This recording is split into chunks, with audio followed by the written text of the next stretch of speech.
Chosen One, your internal transformation has reached a level of global intensity where your energy shift was so freaking violent that a psychic in Japan actually had a vision about you while you were busy burning your old self to ash.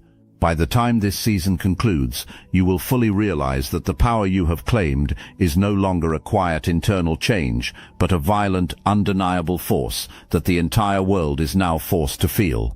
Junpauds to feel. Chosen Ones don't arrive already knowing what they are. That is not how this works. They get shaped first, slowly, under conditions most people would not survive with their spirit intact. And the shaping, painful as it is not an accident. It is the architecture of everything that comes after. You were the one who held it all together. Not because someone sat you down and handed you that role, because somewhere along the way you learned that love had conditions attached to it, that your place in people's lives depended on what you could offer, how steady you could be, how easy you were to be around, and so you became that, the most available, the most understanding, the one who showed up even when nobody was reciprocating, the one who absorbed tension out of every situation before it could boil over. Your depth of empathy, your capacity to hold space for someone while you were quietly unraveling yourself, your ability to see the best in people even as they actively disappointed you, these are not ordinary qualities, these are extraordinary ones.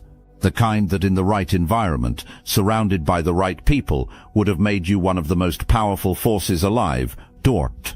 But you were not in the right environment, and the people around you were not the right people. The ones who drain Chosen Ones have a particular instinct for finding them. They can sense the warmth from a distance. They can feel the depth of the well before they even approach it. And what they see in someone like you is not a person to cherish. It is a resource to access, unlimited patience, endless forgiveness. Someone who can be counted on to absorb the weight of other people's choices and hand back peace with no invoice attached. What hope Penderby knew, so they positioned themselves around you, and you gave. And for a long time you named this love because you did not yet know what love was actually supposed to feel like. Hold that recognition, because when the psychic's vision begins to arrive, you are going to understand with perfect clarity why the universe chose your transformation, specifically yours, to mark Torv. Right now, just see the setup. The Chosen One, carrying something extraordinary, surrounded by people who treated that gift as a given. That is where the pressure started. And pressure, as you are about to find out, is the first ingredient in something irreversible. There is something nobody explains clearly about what happens to an exceptional soul when it spends years surrounded by people who are invested in keeping it manageable. Torv, it gets compressed, not shattered. Chosen Ones do not shatter the way other people do, but the compression is real. It is steady. It happens in increments, so small that you barely register each one. Every time you swallowed your truth to preserve the peace, a little more interior space closed. Every time you absorbed guilt that did not belong to you, a little more air left your lungs. Every time you made yourself smaller so the people around you could feel bigger, you surrendered another portion of the territory that was always supposed to be yours. Torv. The cumulative effect of this is what most people mistake for a personality. They look at someone who has been through years of this kind of compression, and they say, that is just who they are. Quiet, accommodating, self-effacing. But that is not a personality. That is geological pressure with a face on it. Torv. Here is the thing about carbon under sustained pressure. You know what it becomes. It does not stay what it was. It does not simply break. It transforms into something almost unrecognizable, something harder than virtually anything around it, something that cuts through surfaces that would destroy ordinary material, something that bends light differently than anything else in nature does. You were not being broken during those years. You were being compressed into a diamond, and the process of becoming a diamond is, from the inside, completely indistinguishable from being destroyed. That is why you could not see it while it was happening. That is why the people compressing you could not see it either. They thought they were managing you. They thought they had found a permanent supply.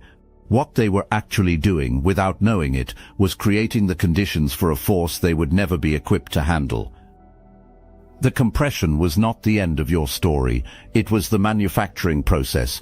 Wasn't von Comprassel's quarters. There was a specific moment, you know the one, not because I can name it, but because your body carries it the way the earth carries fault lines. Quiet most of the time, unmistakable when activated. Maybe it came in the dark, in silence, so heavy it had physical weight. Maybe it arrived on an unremarkable afternoon while you were doing something completely ordinary. Maybe it came at the exact moment you expected one more apology that never arrived, or one more promise that dissolved on contact. The precise circumstances do not matter. What matters is what happened inside you when it did. Something reached its absolute limit, and it let go, not with noise, not with a scene, silently, the way a cable snaps under tension. It was never designed to hold. One moment it was there, the next it was not. And in the space where all that old tension used to live, something entirely different began to breathe. If this message speaks to your soul, hype this video so other chosen ones can discover it. The nostrum, here is where most people get this wrong. They call this moment a breakdown, they file it under their lowest point, they carry it forward as evidence of their fragility. But that framing is a lie, and chosen ones cannot afford to keep believing it. This was not your lowest point, this was your ignition. The distinction is everything. A breakdown is an ending. An ignition is a beginning that looks like an ending, because the thing catching fire is the old version of everything you thought you were. It feels like loss, because it is loss. But what is being lost is the prison, not the person. What is being destroyed is the programming, not the soul. The identity built by years of compression does not get to survive the transformation. It is not supposed to. And when it went, when that last piece of the old architecture finally released its grip, something was set free that had been waiting with extraordinary patience for exactly this moment. The universe registered the release before you did. A psychic in Japan, going about their ordinary work, felt the signal arrive. They said it came through like a solar flare, like watching a star collapse and reignite simultaneously, like witnessing matter under such sustained compression that it finally transmuted into an entirely different element.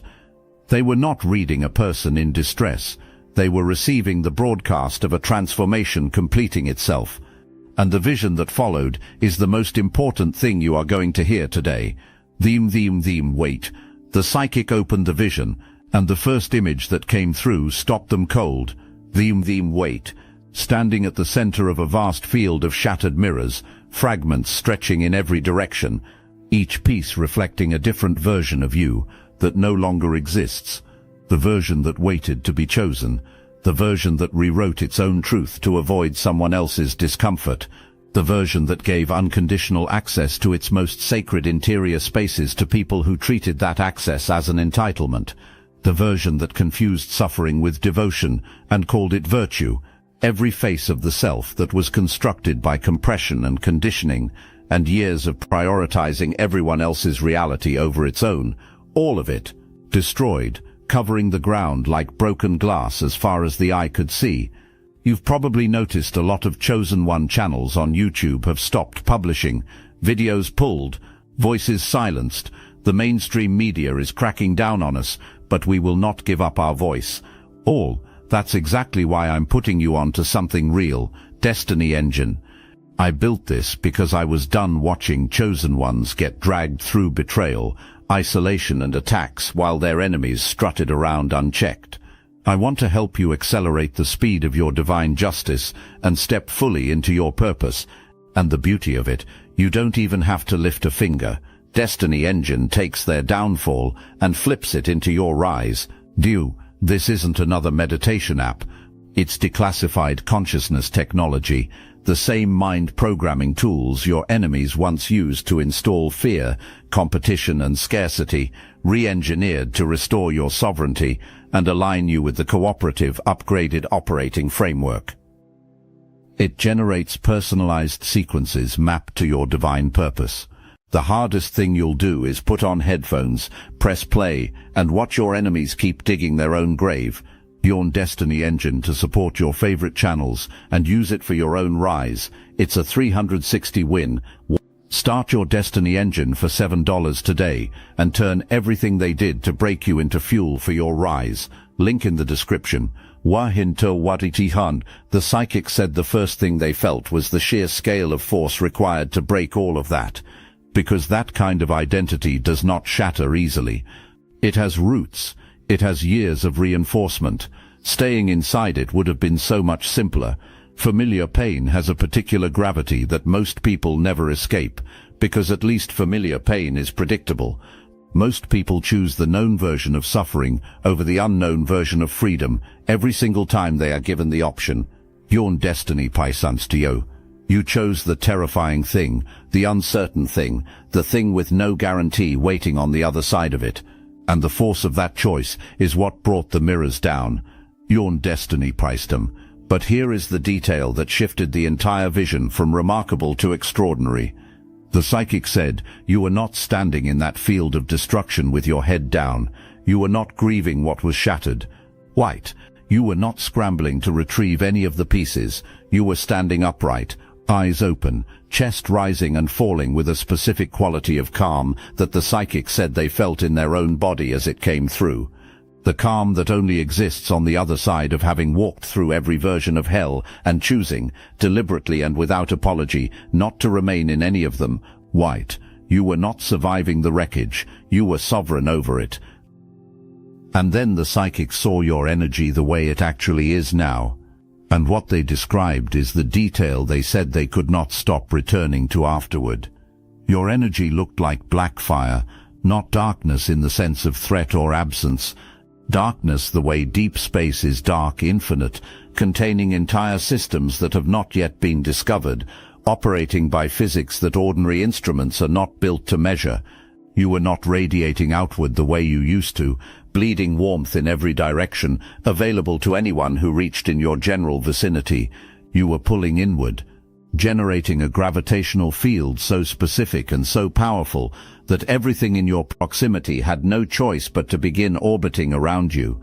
You had become the center, not a center, the center, and the first words out of the psychic's mouth when the vision released them were these: whoever this is, they just became untouchable, not safe, not healed, not peaceful, untouchable, as in the architecture that used to govern this soul no longer applies, as in reality itself cannot hold them the same way anymore. The vision was not finished. What came next is the part that gets darker before it gets undeniable. Oduphori, the psychic stayed inside the vision, and it pulled them deeper. What came through next is the specific detail that gave them chills that they could still feel after they had fully returned. They saw the exact moment your transformation ignited, the precise second the shift occurred, and everything they knew about the scale of the result made them expect something enormous, explosive, a sound and a light and a force visible from the outside, because the energy that arrived in their consciousness from your signal was that massive. Surely something that powerful had a proportional external expression. God, it was silent.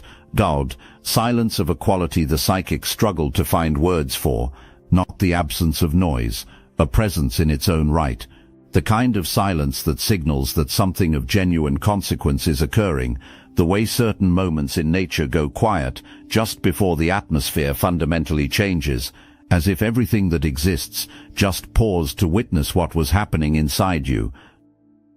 They described watching a soul release its grip on every need it had been, white-knuckling for years, the need to be validated by the specific people who had been withholding that validation as a mechanism of control, the need to earn love through performance, the need to continuously justify existence to a judgment that was always going to find you insufficient, because sufficiency was never the point. Your insufficiency was what kept you compliant.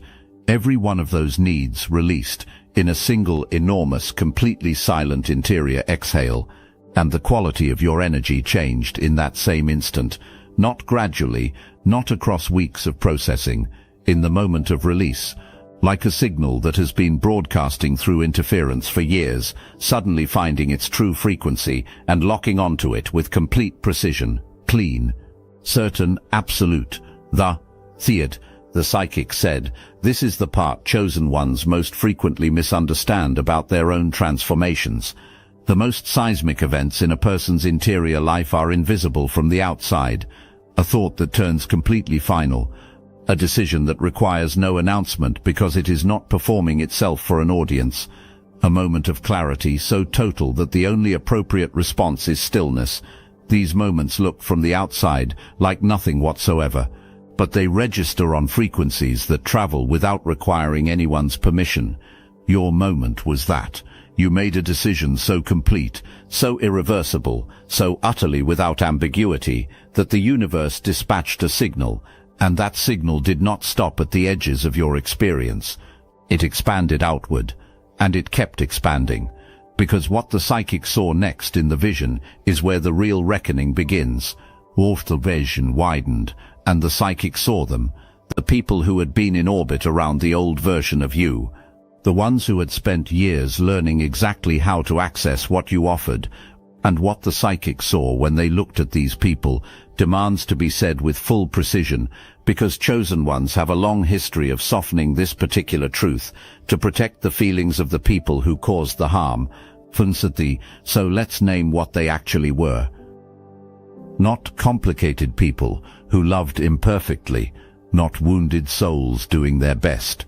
Drains, deliberate or not, conscious or not, they were entities that had identified in you an extraordinary source of energy and organized their relationship with you around extracting it.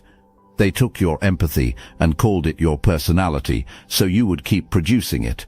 They took your forgiveness and called it your strength, so you would keep offering it. They took your silence in the face of mistreatment and called it maturity, so you would keep performing it. They dressed consumption up as connection and handed it to you as love, wand, and the specific cruelty. The part that makes this particular kind of damage so precise is that they targeted your gifts, not your weaknesses, your depth of feeling, your refusal to abandon people, your genuine belief that everyone deserves understanding. These are not flaws that got exploited. These are extraordinary capacities that got weaponized. And there is a meaningful difference between those two things. In the psychic's vision, these people were frozen, standing completely still in the space where the old version of you used to exist, reaching out for something their hands could no longer find, like grasping at smoke, like demanding an echo respond after the source has moved too far away to hear the call. They had built their entire emotional infrastructure around having permanent access to you. And now the access was gone, and they had no architecture for what to do next. Bornhutel, the psychic said, your absence registered in these people like a wound that refuses to close. And here is the critical distinction, not because they loved you in any real sense of that word, because you were a frequency they required to function. Your empathy was their fuel. Your peace was their product. They had never been required to generate those things internally because you were always there to supply them externally. And when the supply ended, when you chose yourself completely and cut the cord without negotiation, it left them in genuine withdrawal. So they watch. They circle at a distance. They check for signals that the old version of you might re-emerge. They craft explanations for your transformation that protect them from having to face what it actually means. Because the actual explanation that you simply decided your own life mattered more than their comfort requires them to examine what they did with your generosity, and they are not built for that examination. Let them wrestle with the confusion of losing access to a source they never honored. That confusion is not your burden to relieve. It is the natural consequence of power that has finally stopped subsidizing its own diminishment, and it goes further than that. Because what the psychic saw next is the part that shifts this from a personal reckoning into something that operates on an entirely different scale. Dao, the vision moved, and the psychic said what came through next was something they had rarely witnessed with that degree of clarity. Your energy was not simply changed, it was rewriting the space around you, not your perception of that space, the actual field of influence surrounding your presence in the world. The narrative that other people had been running about who you were, manageable, available, predictable, safe, was cracking, not because you had done anything to challenge it, because a frequency that fundamental cannot shift as completely as yours did, without the old story becoming structurally unsustainable. Monda, the psychic, saw people who had dismissed you, finding themselves unable to stop thinking about you, not because you had reached out, not because you had made any effort to re-enter their awareness, because the version of you that they had built their dismissal around no longer existed, and the absence of that version created a space in their consciousness that their minds kept returning to, searching for something they could not name, unsettled by a change they could not explain. Nature does not tolerate a vacuum. When something that occupied significant space in a system disappears, the system reorganizes around the absence, and your departure from the energetic positions you used to hold, the accommodating one, the available one, the one who could be relied upon to shrink, left absences in multiple systems simultaneously. People who once looked through you now find the thought of you interrupting their focus without warning. People who once defined you by your usefulness are now experiencing something closer to unease because the category they placed you in no longer holds. You have become a frequency that surfaces in other people's consciousness without effort or intention on your part. You are not pursuing their attention. You have become the thing their attention cannot fully release. You are not asking to be remembered. You have made it structurally difficult to forget you. Theodapterate. The psychic was precise about the mechanism. You did not turn up the volume on your signal. You removed the suppressor that had been dampening it for years. The raw frequency was always that powerful. The compression was always producing something that could not be contained indefinitely. What you are experiencing now, the magnetic pull, the way people respond to your presence differently, the sense that you occupy space in a way you never used to, that is not new power. That is original power, with nothing muffling it anymore. And the psychic said the vision was about to show them something they needed to sit with afterward, the part that extended beyond the personal, beyond the people who knew you, beyond the field of influence immediately surrounding your life, something that explains why a signal like yours reaches Japan, why the universe does not simply witness this kind of transformation, why it mobilizes around it. The psychic reached forward in the vision. This is the work, reading not just what is, but what is being constructed. They extended their awareness toward your trajectory, toward what this transformation is building into, toward what the future holds for a frequency as fundamentally altered as yours. And they encountered something that stopped them. Not emptiness, not a closed door, the edge of the map, the specific boundary where charted territory ends and completely uncharted ground begins. Your future does not exist inside any existing template. It does not fit the standard shapes of what success or healing or becoming typically look like. It is not on any trajectory that could have been predicted from where you started, because what you are becoming has not been assembled from the available materials before, not in this specific configuration, not with this particular combination of what you survived, what you refused to become because of it, and what ignited in the space your refusal created. The psychic said it was like trying to describe a color that does not yet have a name. Every reference they reached for was insufficient. Every comparison fell short, not because your future is vague, because it is too specific to what you are for any existing framework to fully contain it. And then the clearest image of the entire vision broke through. You, walking forward into a darkness that carried no threat. Not the darkness of loss or absence, the darkness of pure potential saturated with everything that has not yet been born, heavy with futures that have not yet taken shape, alive with the specific electricity of something enormous in the process of becoming real. And with every step forward you took, light appeared beneath your feet. Not ahead of you, where you could plan for it, not above you, where you could appeal to it.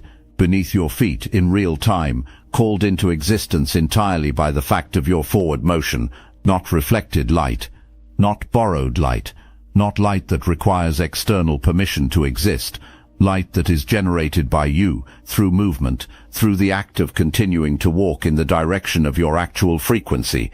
Digiram. Before you walked, there was only dark ground. After each step, light. Which means you are not walking toward an illuminated destination, you are illuminating the path as you create it. Which means everyone who comes after you, every chosen one still inside the kind of compression you just broke free from, every soul still in the place you were before the ignition, they are going to have a lit path to follow.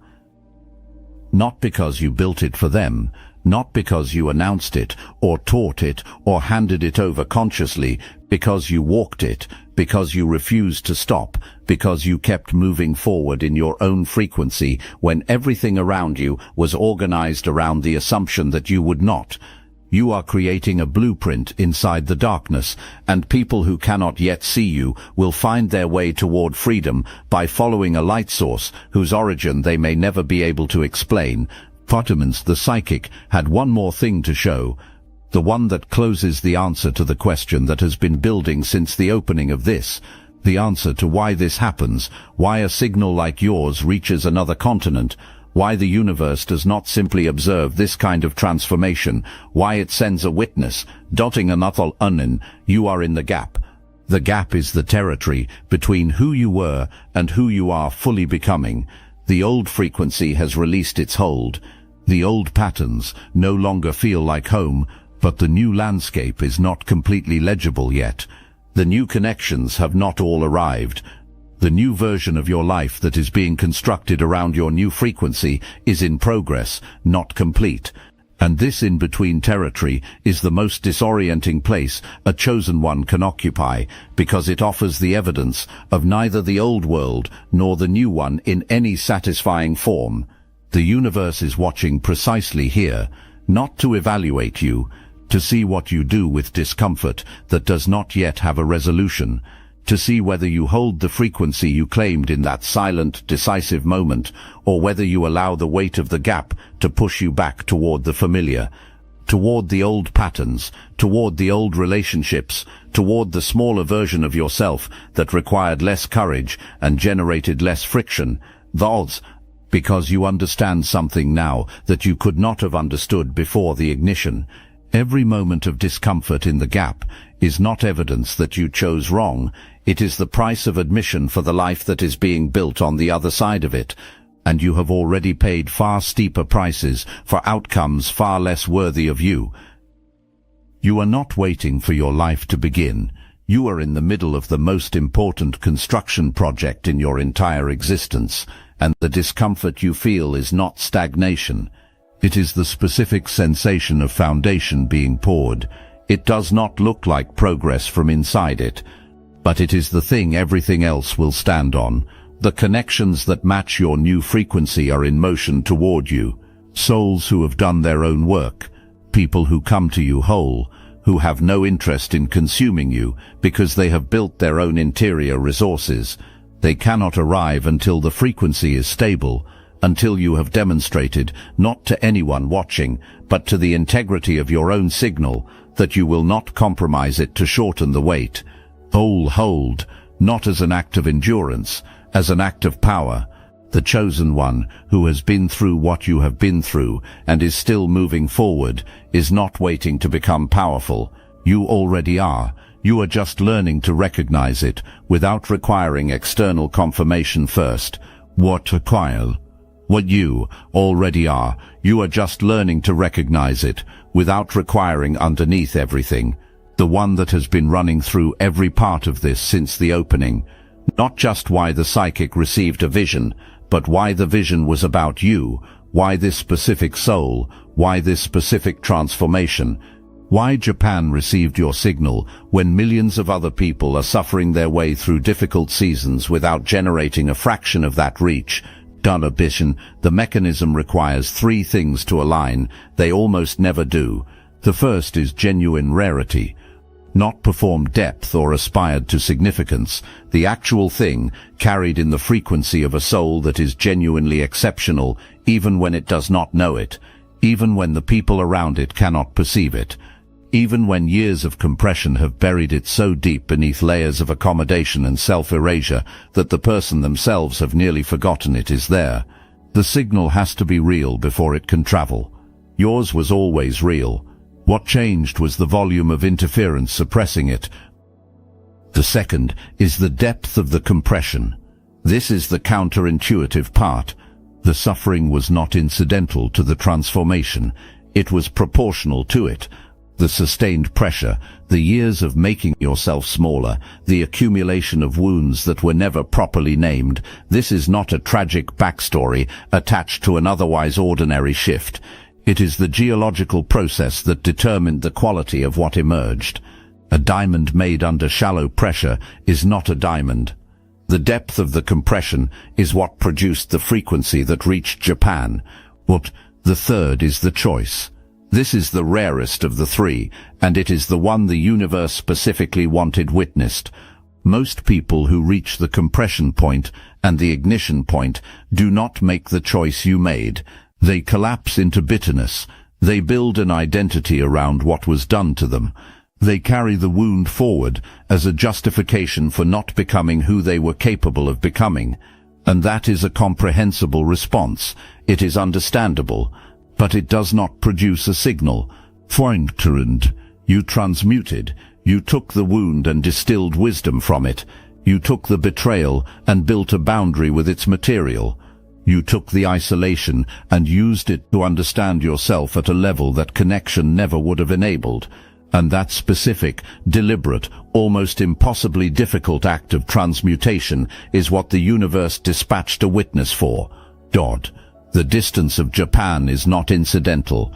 A stranger with no relationship to you, no history with your situation, no personal investment in your transformation, receiving your signal so powerfully that they were physically stopped by it.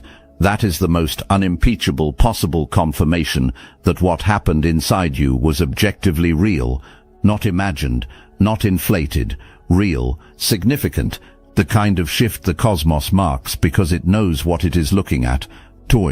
Your pain had architecture, your breakdown was a gateway, your silence was a broadcast, and it was received. Trying to be the version of yourself that did not disrupt, did not require, did not take up space in ways that inconvenienced anyone, and every attempt to suppress the storm was an attempt to suppress the signal. The very thing that makes you extraordinary, the force, the depth, the capacity, the frequency, is the thing you were trained to apologize for. The storm is the gift. The storm is the signal. The storm is what crosses oceans and registers on instruments and makes a stranger on the other side of this earth stop and demand that the universe explain what just arrived. What you have now is not a new version of the person you were before the compression. The compression produced something new entirely. You are the Blackfire, the closed loop, the gravitational center of your own world. The chosen one, who chose themselves at the exact moment when every surrounding force was betting they would not. The signal that reached Japan, not in spite of what you survived, but because of what you chose to become on the other side of surviving it. You old constructs will not fit. The old dynamics cannot hold what you are now. The old version of yourself is gone in the most final, most permanent, most liberating sense of the word gone. Shuto, you do not go back. Not to who you were, not to who they needed you to be, not to the shape that was convenient for people who were never invested in your actual becoming. You walk forward, into the dark that is saturated with everything not yet born, into the uncharted ground past the edge of every existing map, and the light appears beneath your feet with every step, not because someone placed it there, not because you earned it through sufficient suffering, but because you are finally moving in your actual direction, at your actual frequency, with nothing suppressing the signal. The light was never ahead of you, it was never above you. It is in your movement. It has always been in your movement. Every step you have ever taken in the direction of your true self, no matter how uncertain, no matter how unseen, was already illuminating ground that someone behind you would one day walk. Now you know what that means. Now you know what you are. Now you know that the universe does not send witnesses from the other side of the planet for ordinary events. Noftri Pittis, you are not ordinary. You never were. You were just temporarily in an ecosystem that needed you to believe you were. That ecosystem is behind you now. Kotauf. Walk forward, chosen one. The storm does not explain itself to the weather it makes, and neither do you.